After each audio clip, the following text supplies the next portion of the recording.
say it again. On day one, I will fire Gary Gensler.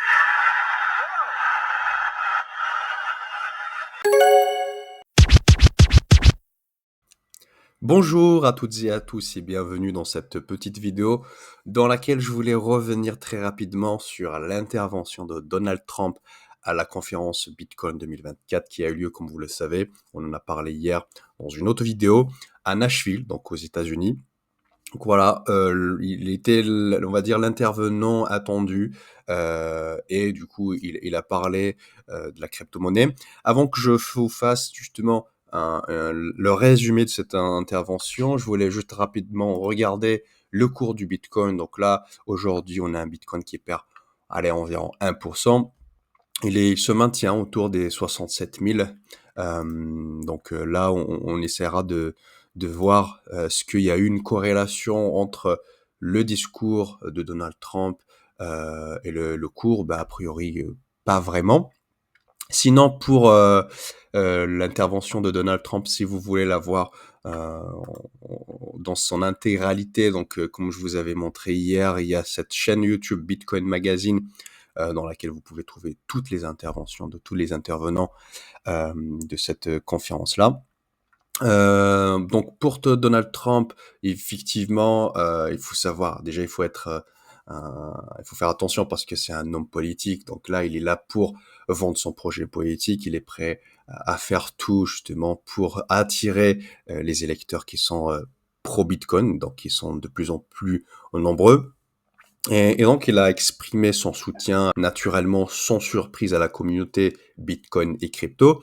Et du coup, il a martelé le fait que c'est important que les États-Unis continuent et aillent dans le sens de l'innovation, de la technologie pour la crypto-monnaie. Il est revenu aussi sur le fait qu'il est le premier parti à accepter les dons en crypto-monnaie. Donc voilà, ils ont déjà levé 25 millions de dollars depuis l'annonce en mois de mai.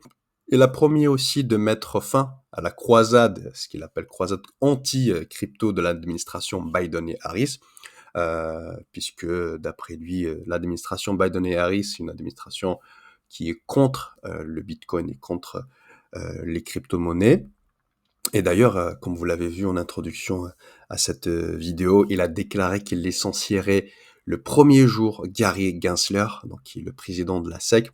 Vous vous en souvenez, hein, c'est lui un peu on va dire, il a été à un moment le cauchemar des crypto-monnaies, surtout, vous vous en souvenez, hein, l'épisode en lien avec les ETF Bitcoin. Bon, après, voilà, c'était grâce à lui, enfin, en partie peut-être que ces ETF, même après les ETF Ethereum, ont été acceptés.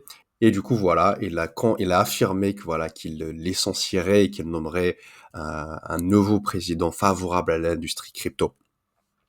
Il a annoncé aussi la création d'un conseil consultatif présidentiel sur le Bitcoin pour élaborer, dit-il, des directives réglementaires transparentes.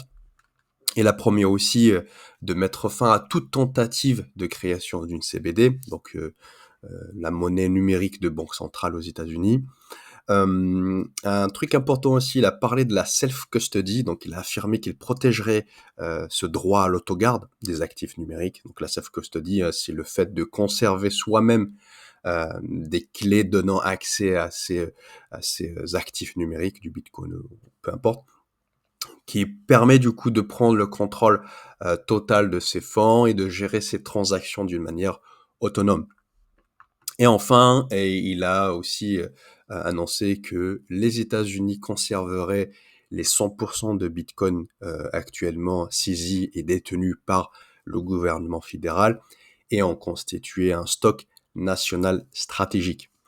Donc voilà les quelques points, on va dire, parce qu'il n'a pas parlé uniquement du Bitcoin, il est là pour, on va dire, pour parler aussi de politique et pour essayer un peu d'expliquer son projet. Et il a tapé aussi sur pas mal, il a tapé sur les démocrates naturellement.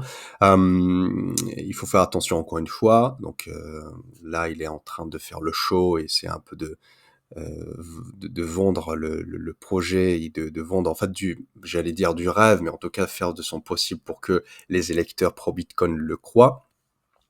Donc si vous voulez voir encore une fois, n'hésitez pas à aller sur cette chaîne YouTube là pour voir un peu dans le détail. Moi, c'est ce que je suis en train de faire. Dès que j'ai un petit peu de temps, genre, je prends chaque intervention, c'est un peu de la décortiquer, c'est un peu de comprendre le fond et c'est un peu vraiment de faire une idée, puisque on l'a vu hier, cette conférence forcément va donner naissance à de nouvelles perspectives, à de nouvelles, on va dire, orientations technologiques, politiques, réglementaires. Et forcément, ça va donner de la visibilité d'une manière générale aux cryptos. Et j'espère que ça va inciter à plus d'adoption, à plus d'innovation.